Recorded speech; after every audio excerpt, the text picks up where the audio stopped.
अल्लाह का एक वली, और ऐसा वली कि वो रब से बड़ा प्यार करता है, रब उससे बड़ा प्यार करता है।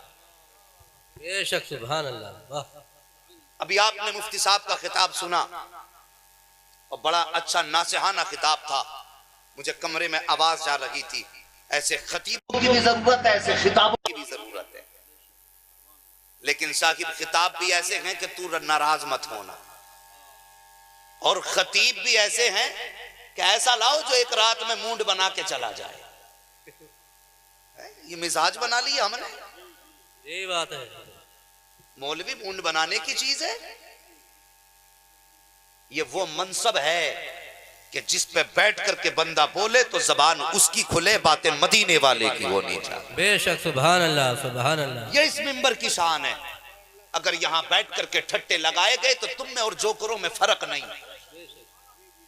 मेरे नबी ने और सरकार गौसे पाक ने बेशुमार खिताब फरमाए। एक तकरीर ऐसी लाके दिखा दो जिसमें किसी ने उनका खिताब सुन के ठट्टे मारे। मेहरबानी करो जवानों, अपने ऊपर भी रहम करो, नस्लों पर भी रहम करो। जिसको बुलाओ उससे कहो कि टाइम हमारा है, बातें मदीने वाले की कर। बेशक सुभान अल्लाह सुभान अल्लाह। बहुत मैं यहां बैठ के अपना सफर चला और मैंने इतनी दिक्कतें उठाई, तो ये मेरी बेवकूफी है, और अगर तुम सुनते हो तो ये तुम्हारी बेवकूफी है। जी हकीकत है जी। 10 किलोमीटर चला नहीं, सफर बताए फिर रहा। 4 गड्ढे आए थे, 8 खंदियां पड़ी थी, यहाँ स्टेयरिंग कटा, वहां गाड़ी अटकी। यार तेरी में इतने में अटक गई, जरा सोच तो सही। जब मेरे नबी के सहाबा तबलीग के लिए जाते थे तो आंखें दे के आते थे, लेकिन कभी उन्होंने सफर का जिक्र किया? बस फिर भी आंखें दे के कहते थे मालिक हम तेरी रजा पे राजी हैं, बस इतना बता तू राजी है कि नहीं। वाह सुभान अल्लाह सुभान अल्लाह। क्या बात है। यह है इस्लाम। मेहरबानी करो, बदलो तरीके, मजाक जलसों को ना बनाओ। कोशिश किया करो, हम जलसे में जाएंगे, बैठेंगे, मौलवी बोलेगा, अगर कोई खता हमारे अंदर होगी तो अगर मौलवी उसकी सलाह करेगा आज के बाद हम उसे निकाल देंगे। ये सोच के आप बैठिए, और अगर मूड बनाने बैठे हो तो अभी उठ के चले जाओ, और तकदीर बनाने बैठे हो तो फिर बैठो। अल्लाह करे तेरी मेरी हाजिरी कबूल हो मुस्तफा की बारगाह में, और फिर तकदीर के फैसले अर्शों पे कर दिए जाएंगे। बैठिए और रहम कीजिए, अल्लाह सबको सलामत रखे। यकीनन सच तो यह है, न मैंने आपको बुलाया है, न मेरा आपसे कोई रिश्ता है। मैं ये भी नहीं कह सकता आपकी मोहब्बत में चला आया। कैसी मोहब्बत, कभी मैंने आपको देखा नहीं, मुलाकातें नहीं हुई, मैं झूठे दावे क्यों करूं आपकी मोहब्बत में आ गया? या तुमने मुझे मेरी मोहब्बत में बुलाया? नहीं, सच तो यह है कि तुम मोहब्बत करते हो प्यारे नबी की बातों से, और मैं करता हूं नबी की बातें। तो तुमने मुझे नहीं बुलाया, बल्कि मदीने वाले मुस्तफा की बातें करने वाले को बुलाया। बेशक सुभान अल्लाह सुभान अल्लाह। जब बुलाया है तो फिर इंसाफ करो, और मैं भी कोशिश करूंगा थोड़ी सी बातें कर लूं। फरमाइश है, मैं बड़ा खुश नसीब हूँ हजरत यूसुफ भाई, मैं इतना खुश नसीब हूँ। लोग गुलफाम भाई से कहते हैं ये कलाम पढ़ देना। अक्सर तकरीरों में जाता हूं तो लोग कहते हैं जरा वो वाकया बयान कर देना। मुझसे लोग तकरीर में फरमाइशें करते हैं, तो मैं अपने आप को खुश नसीब समझता हूं, क्योंकि मेरे नबी ने अपनी नौकरी के लायक मुझे समझ रखा है। वरना सच तो यह है कि ये तेरा कर्म है आका कि बना लिया है अपना। कहां मुझसे ये कमीना, कहां सिलसिला तुम्हारा। बेशक सुभान अल्लाह सुभान अल्लाह। जब तक बिके न थे तो कोई पूछता न था, तुमने खरीद कर हमें अनमोल कर दिया। नबी नबी करने क्या लगे, जमाने में पहचान हो गई। और साहिब अल्लाह का शुक्र है, हमारी पहचान जो बनी है बाप की बुनियाद पे नहीं, रसूल पाक की बुनियाद पे बनी है। और कोशिश करो यही हमारी पहचान बनी रहे, ये निस्बतें हमारी कायम रहे। अल्लाह का वली ऐसा जिससे रब भी प्यार करता है, वो रब से प्यार करता है। बड़ी तवज्जो से मेरी बात सुनना। मैंने कहा था अल्लाह की मखलूक से प्यार करो, रब तुमसे प्यार करेगा। एक रास्ते से अल्लाह के वली का गुजर हुआ, एक पहाड़ नजर आया। उसे देख के कहने लगे मालिक अगर ये पहाड़ इस रास्ते में ना होता तो कम से कम निकलने में लोगों को मुझे तो तकलीफ ना होती। इतनी बात कही, रब को नागवार गुजरी। बनी इसराइल का ये उम्मती उस वक्त के नबी पे रब ने पैगाम भेज दिया कि जाओ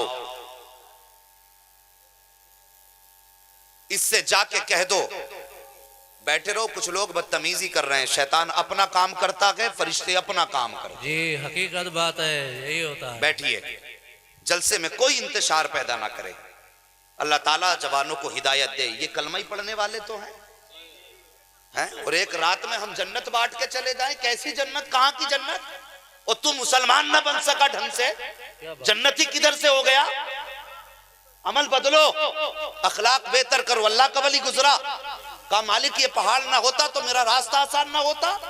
रब ने फरमाया जाओ उससे जाके कह दो, उसने हमारी तख्लीक में अपनी मंशा शामिल की है, हमने उसे अपनी दोस्ती की लिस्ट से निकाल करके अपने दुश्मनों की तहरीर में डाल। बेशक सुभान अल्लाह, क्या बात है। अल्लाह, इतनी बात कही है। नबी आए, वो कहने लगे सुन, रब ने तुझे अपने दोस्तों की लिस्ट से निकाल के दुश्मनों की लिस्ट में डाल दिया है। इतना सुना वो सजदे में गिर गया और कहने लगा अल्लाह तेरा लाख लाख शुक्र है। वो जो नबी थे उन्होंने कंधे पे हाथ रख के कहा यार तुझे अल्लाह ने यारों की लिस्ट से निकाला है, दोस्तों की लिस्ट से, और तू सजदा कर रहा है शुक्र का। उसने कहा हजरत जी आप ही ने तो कहा है कि उसने दुश्मनों की लिस्ट से निकाल, दोस्तों की लिस्ट से निकाल के अपने दुश्मनों में रखा है। वो कहने लगा रखा तो अपनों ही में है ना, चाहे दोस्तों से निकाल के दुश्मनों में रखा तो अपने दुश्मनों में ना, मुझे कम से कम गैर का तो ना होने दिया। जब इतनी बात कही अल्लाह के नबी की आंख में आंसू आए। उसने कहा हजरत जी फिर रब से बात करोगे तो मेरी तरफ से इतना अरीजा और पेश कर देना कि जब मैं जहन्नमी हूं तो बेशक दोज़ख में जाऊंगा, उसका दुश्मन हूं तो जन्नत होने का हकदार कैसे बन सकता हो। कहा हजरत जी जब रब से बात हो तो इतनी दरखास्त कर देना कि जब मेरा रब मुझे दोज़ख में डाले तो मेरा जिस्म इतना बड़ा कर दे, इतना बड़ा कर दे कि पूरी दोज़ख मेरे जिस्म से भर जाए। उस नबी ने कहा था ये कैसी ख्वाहिश है, तो उसने कहा था हजरत जी मैं चाहता ये हूं कि जब अल्लाह मुझे दोज़ख में डाले और मेरा जाना जब यकीनी है तो मुझे इतना बड़ा कर दे कि दोज़ख का पूरा जिस्म भर जाए। मैं ये चाहता हूं कि जब मैं दोज़ख में जाऊं तो दोज़ख सिर्फ मुझसे भर जाए और अल्लाह का कोई भी बंदा फिर दोज़ख में ना जा सके। जैसे इतनी बात कही थी फौरन वही नाज़िल हुई, आवाज आती है ए मेरे नबी से कह दो कि हमने इसको दुश्मनों की लिस्ट से उठा करके फिर दोस्तों की लिस्ट में शामिल कर दिया है। का मालिक कौन सी अदा पसंद आई? रब ने फरमाया ये मेरे बंदों से प्यार करता है, हम इससे प्यार किया। नारे तकबीर, दोनों हाथ ऊपर, नारे तकबीर, नारे रिसालत, नारे गौसियत, मसलक आला हजरत मुफ्ती हम्माद साहब किबला सरजमीने मुरारपुर, नारे तकबीर। सुभान अल्लाह। हाँ साहिब ये